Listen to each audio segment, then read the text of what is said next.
Hi everyone, hi all there at South Nottinghamshire Academy. Excuse me, checking the name there, but it had a very different name when I was there. It was Dane Court Secondary or Dane Court Sixth Form when I studied there. The one consistent though is that Miss Cox was one of my teachers, one of my favourite teachers of course, when I was there, and is indeed still there as now as the new head of the Sixth Form.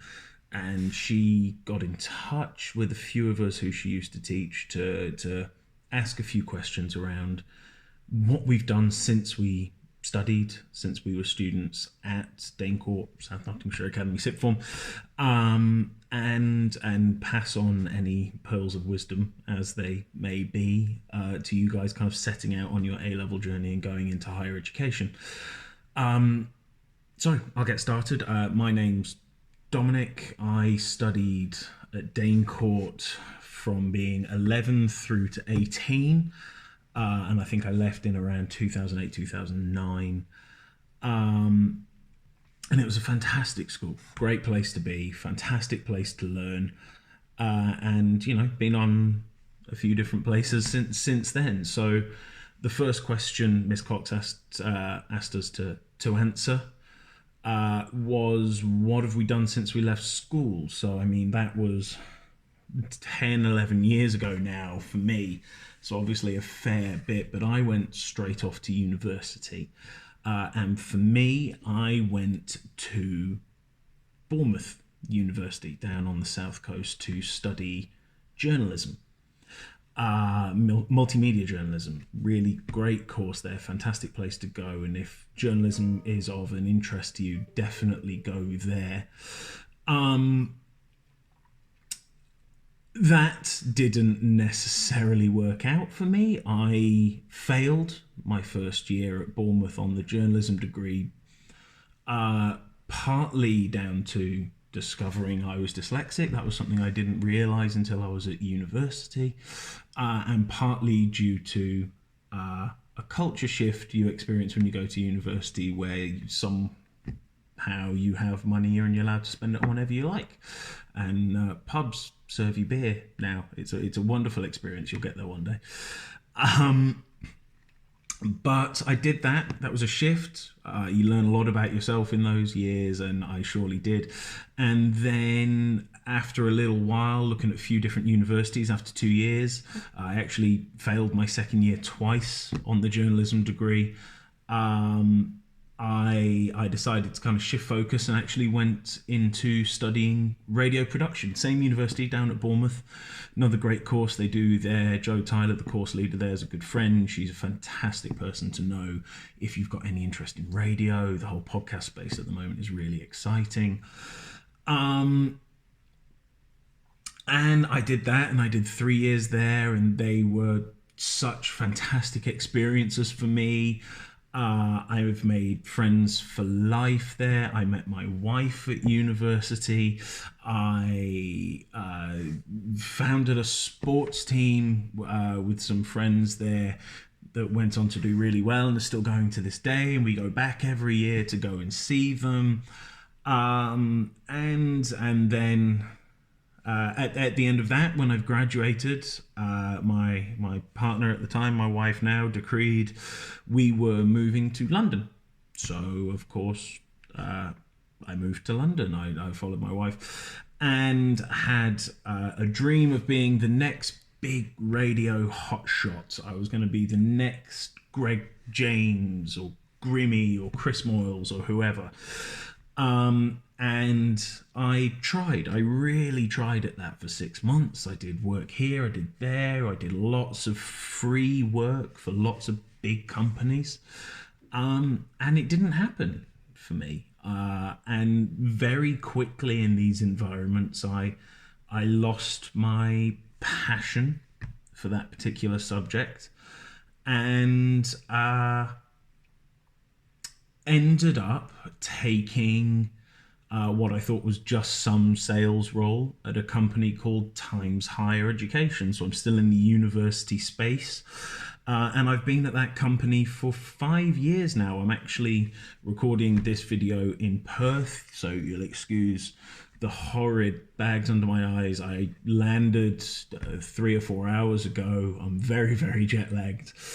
And with that role, I've had a fantastic opportunity to develop myself as a person, to see the world. I've traveled all over the world with the job, and I've been fantastically supported by my boss, by the company, to really progress and develop. And I have my own team there now at the company. It's been a real positive for me, but it came really out of left field. Nothing I ever expected to do, and certainly not what I was expecting when I took on a sales job.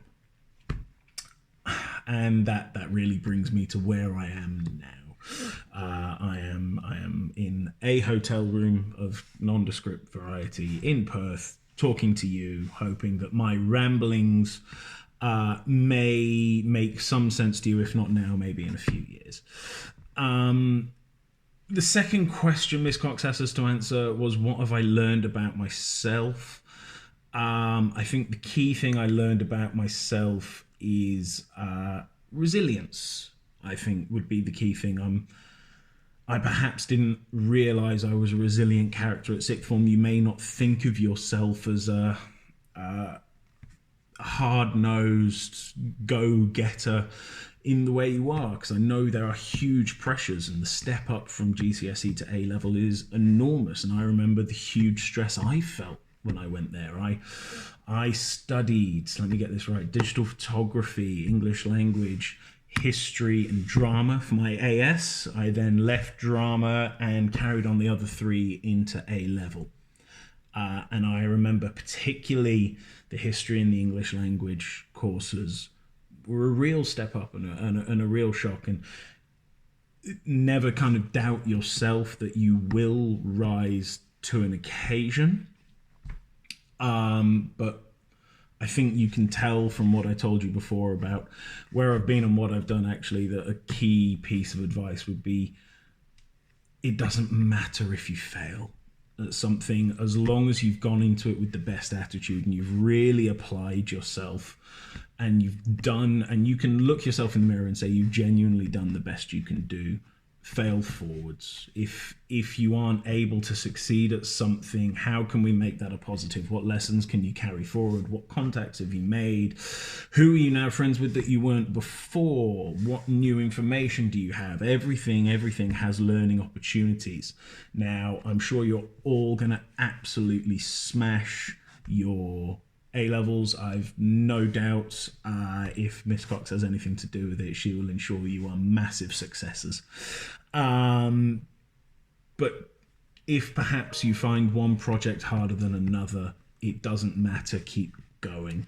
If one subject is a lot more difficult than another, redouble your effort into it. You will be okay. And I think that's it. Question 3 from Miss Cox was, why would I recommend studying A-levels? It's because you will learn things about yourself that you didn't know previously. You will learn levels of resilience. You will find yourself interested in things that to this day you probably won't think are interesting. I still remember Caxton's printing press. In history, I still remember the seed drill. I still remember the Industrial Revolution and learning all about that. And actually that depth of knowledge and that interest in subjects that aren't traditional is a fantastic thing to pick up. And don't be ashamed of what you're passionate about. I was one of 4 people that studied A-level history when I was at Danecourt at South Nottinghamshire Academy. If you find it interesting, go do it, because there are other people out there who find it interesting, and you will be interesting to them and you will be interested in them. There are communities out there, and really whatever you fancy getting into, there absolutely are. And I guess I've already covered question 4 here, but what advice would I give to my 16-year-old self? It's keep going on.